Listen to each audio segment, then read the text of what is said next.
Here we are on the 18th green at Pebble Beach with Vice President and Brand Officer Jon Ikeda from Acura, talking about, well, a lot of iconic cars behind us, but also some iconic news about coming cars for Acura. Well, let's start there. What's going on with Acura and bringing back icons? Well, you know, the big news, there was two big news for us. We were going to reveal the NSX Type S, and we came with that, but we did drop the bomb the other night.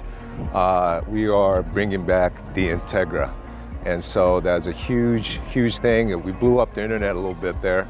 A lot of excitement around that. And it caps a journey that we've been on together, Carl, for a while now with the rebuild of the Acura. But with that name coming back, we feel like we're not going to be talking about rebuilding so much anymore as the fact that we're back. Yeah, it's no longer rebuild. It's we're here and we're moving forward full speed ahead.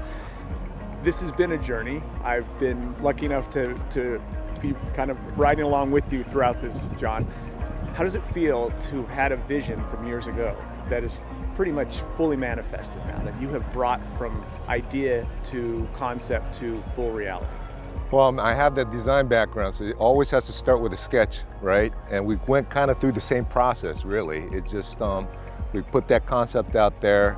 We started to sprinkle in with sketches, and some people caught on quicker than others. But yeah, it's culminated with, you know, bringing in sport derivatives like Type S back into the brand. And, you know, precision crafted performance is what we're about. We're a performance brand, and so we needed to make sure that we hit those marks.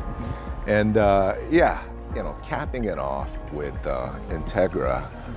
That's the one car in our brand that I've had more discussions with people about than any other model that we have. You know, it's just why are you doing? What are you doing? And you know, we've been holding this card, you know, to our chest for a while now. Right. And we knew, but it just we finally got to play that card the other night, and it's fantastic, the buzz that's around it. No, it's fabulous, but I mean, there's so many important components to this plan. I mean, let's talk racing for a second here. Is Acura I think Acura's made a little noise in the racing world in the last 5 years, am I right? Yeah, so, you know, Honda, Acura, we like racing. We'll race anything. So we had to get back into it. And we did in 2017, the GT3 program. You were there with us. We announced that.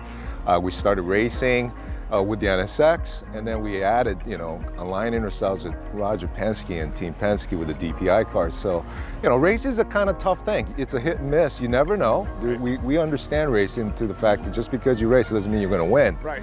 But people that we've partnered with, the great team, people at HPD, you know, to think that we were going to get 2 class championship in 2019 in 1 year was crazy. And then to back it up again in 22 class championships, I didn't think there was anything more possible than that. And then Wayne Taylor came in and we won, you know, Daytona 24 this year at the beginning of the year. So yeah, it's just one thing after another, but it substantiates that we're a legitimate performance brand, and we like to make high performance vehicles. I mean, Jon, I think of Honda and Acura as these engineering focused companies.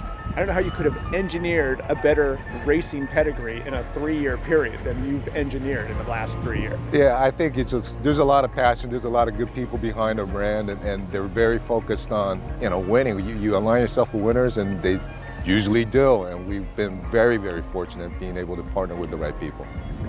Jon, I always like to ask this question of designers, because I feel like their opinion on this world, in this area, means more to me than anyone else's, which is outside of your company's product, which obviously is very successful and you've had a great journey with.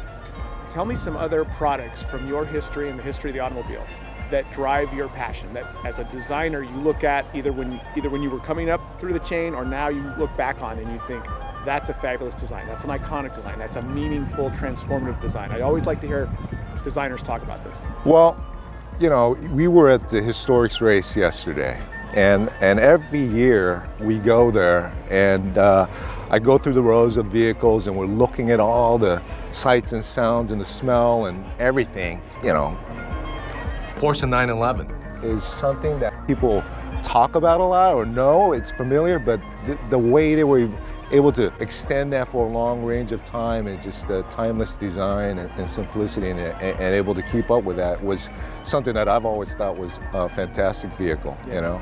Yeah. And when you think about the fact that there was a point in time easily that could have slipped, right? The 928, 1980s, they were ready to move forward and get rid of this rear engine design. And thankfully the Porsche files, the Porsche fans rose up and said, no, we're not going for it. We're not having it. And we still have a 911 today. And I'm sure a lot of Porsche people at the executive ranks look back and they're like, man, we almost blew it there, Anything else besides the 911? Any other cars jump to mind? Recently, I would say in Aston Martin, the coupes that they came in the 2000s. I agree. Very iconic. A lot of designers, including myself, felt that there were some beautiful lines there and proportions there, and you might find hints of that vehicle in many other designers' cars that have come beyond and after that. Yes. But, you think that there's only one way you could bake, front engine, rear drive coupes, and yet they continue to evolve it, and it's exotic and it's still, done in a very disciplined way, and I give them full credit for that. I think that's a very good design. I love that you mentioned that because I'm like you, and I look at that era and we're kind of at the low point, right? Like you can get those vehicles for not too much money now, but I think like so many iconic timeless designs, there will come a point in time where they're going to start to do this pricing wise because they're never not going to be attractive cars. They were designed like that. Yeah, I think, and for Acura anyways, we talk about classic cars and trends and things, and what's interesting right now from a classic car perspective for us is, a lot of the warm and fuzzies that the kids' aspirational vehicles, now, we're 35 years old now, right? And so that era is starting to push in. Yes. And there's so much excitement about older models of our vehicles too. Yeah. And I always felt that, what's incredible about Acuras and Hondas at the time, 80s and 90s, you can't really take in what it's about until you park it next to a car of the same year. Right. And then you start to realize how low everything is and how wide it looks, but it's tiny. Right. But it's low and wide. How did they do that? It's just the cowl of the vehicle is so low. Yeah.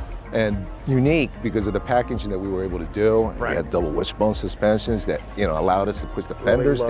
down. And so, a lot of packaging innovations back then that forever will be iconic. Yes.